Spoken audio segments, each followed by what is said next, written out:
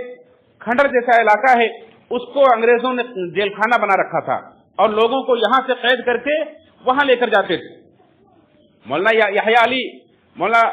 یحییٰ علی اور مولانا جعفر تھانیسری اور مولانا احمد اللہ صاحب اور اس کے علاوہ اور بہت سارے لوگوں کو یہ قید کر کے ان کے ہاتھوں میں ہتھکڑیاں اور پیروں میں بیڑیاں ڈال کر کے ان کو مارچ کراتے ہوئے کبھی دہلی سے لاہور اور وہاں سے ملتان اور پھر ممبئی اور پھر یہاں سے کشتی کے ذریعے سے کلکتہ اور کلکتہ سے پھر جزیرہ انڈمان نکوبار یعنی کالا پانی وہاں پہنچا دیا جاتا تھا۔ اور وہاں بھی جو جاتا تھا وہاں پھر مشکل کی کوئی لوٹ کر آتا ہو، وہاں یا تو اپنی موت آپ مر جاتے تھے یا تو پھر انہیں وہاں کبھی گولی مار دی جاتی تھی یا تو پھانسی پہ لٹکا دیا جاتا تھا۔ بہت کم لوگ ہیں جو وہاں سے لوٹ کر کے آئے ہیں۔ 20 سال کی جیل کاٹ کر کے اور سزا کاٹ کر کے مولانا جعفر تھانیسری صاحب وہاں سے لوٹ کر کے آئے ہیں تو انہوں نے کتاب لکھی کالا پانی، بلکہ 2 کتابیں انہوں نے لکھی ہے جو پڑھنے کے لائق ہے۔ تو اس طرح سے میرے بھائیوں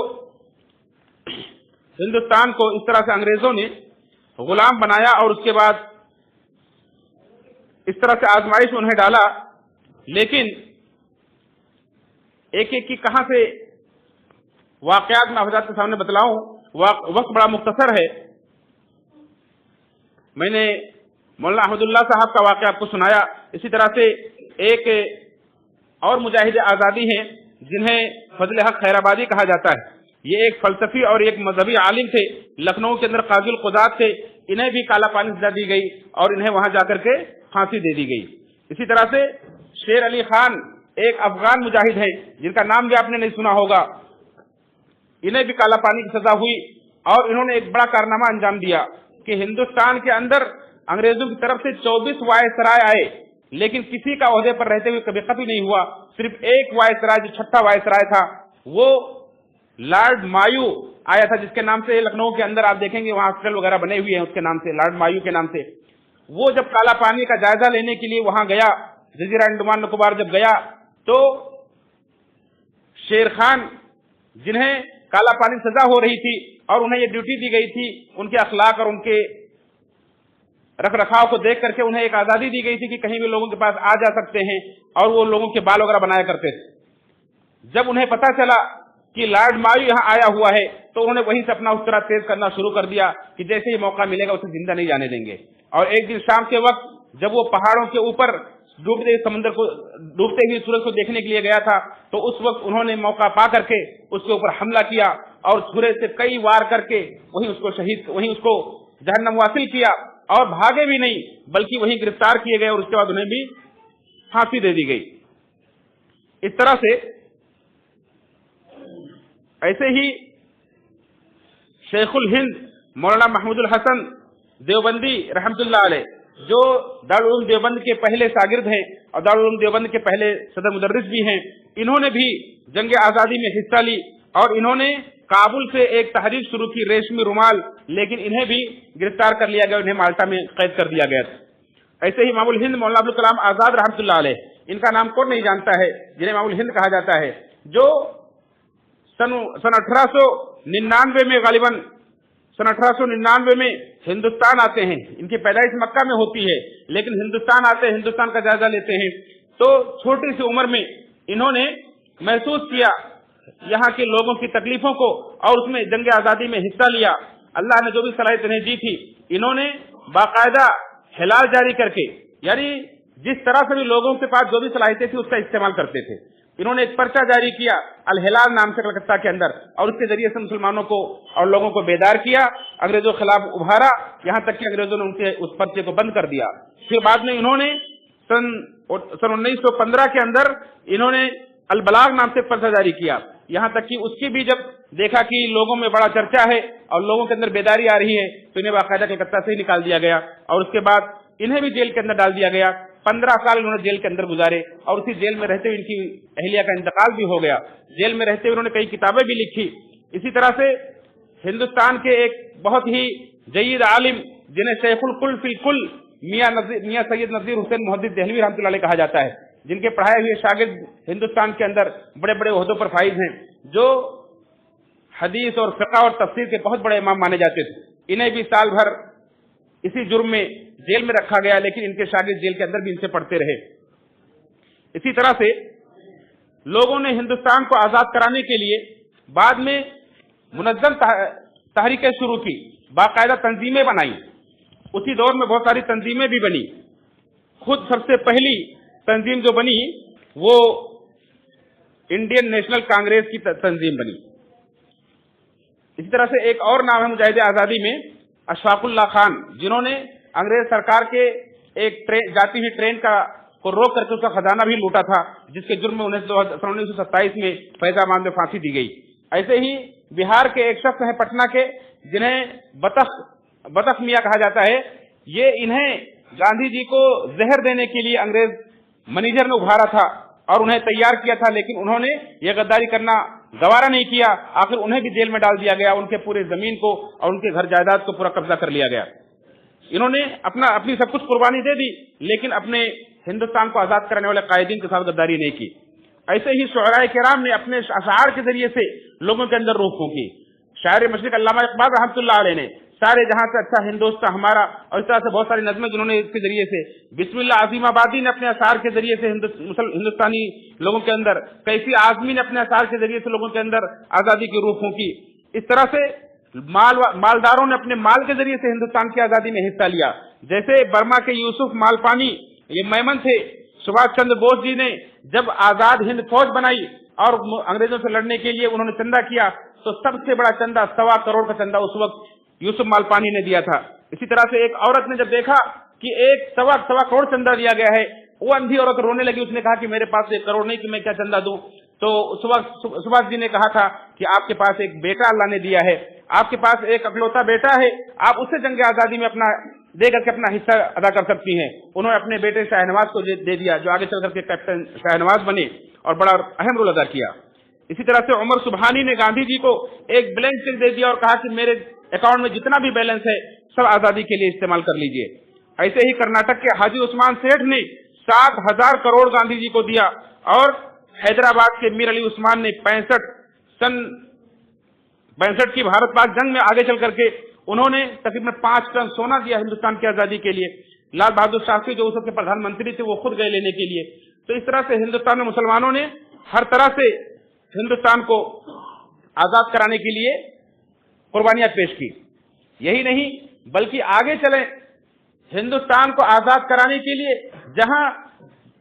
تیر تلوار کی اور اپنے طاقت کی اور اپنے پیسے کی، اپنے صلاحیت کی، اپنے قلم کی ضرورت تھی، وہیں ایک نعرہ بھی بڑا پاور رکھتا ہے۔ لوگوں نے نعرے دیے ہندوستان کو آزاد کرانے کے لیے، جیسے سارے جہاں سے اچھا ہندوستان ہمارا، یہ نعرہ جہاں علامہ اقبال نے دیا، وہی بھارت چھوڑو کا نعرہ یوسف مہر علی نے دیا، جے ہند کا نعرہ عابد حسن سافرانی نے دیا، انقلاب زندہ باد کا نعرہ حسرت موہانی نے دیا، سرفروشی کی تمنا اب ہمارے دل میں ہے، یہ بسم اللہ عظیم آبادی نے یہ دیا۔ لال قلعے کے اوپر سب سے پہلا جھنڈا جس شخص نے لہرایا وہ جنرل شاہنواز تھے۔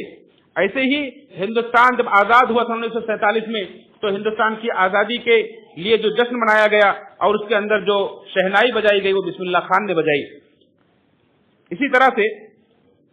ہندوستان کو آزاد کرانے کے لیے بہت ساری تحریکیں، میں نے کہا کہ منظم طریقے سے بہت ساری تحریکیں بھی قائم کی گئی۔ سن 1885 کے اندر انڈین نیشنل کانگریس بنائی گئی، سن 1906 کے اندر ڈھاکہ میں مسلم لیگ بنائی گئی، سن 1911 کے اندر ہوم رول تحریک بنائی گئی جو نہرو جی نے بنائی تھی۔ ایسے سن 1912 کے اندر ریشمی رومال کی تحریک قائم کی گئی جو مولانا محمود الحسن دیوبندی رحمۃ اللہ علیہ نے کی تھی۔ سن 1915 کے اندر ستیہ گرہ جو گاندھی جی نے جس کی بنیاد ڈالی تھی۔ ایسے ہی سن 1919 کے اندر جمعیت علماء کو قائم کیا گیا۔ سن 1920 کے اندر تحریک عدم تعاون قائم کیا گیا۔ ایسے ہی گاندھی جی نے آگے چل کر کے ایک اور تحریک بنائی، نمک ستیہ گرہ، سن 1930 کے اندر۔ ایسے سن 1924 کے اندر تحریک خلافت قائم ہوئی۔ سن 1929 کے اندر مجلس احرار قائم ہوئی جو مولانا ابوالکلام کلام آزاد نے بنائی۔ ایسے ہی سن 1942 کے اندر بھارت چھوڑو تحریک شروع ہوئی، اور سن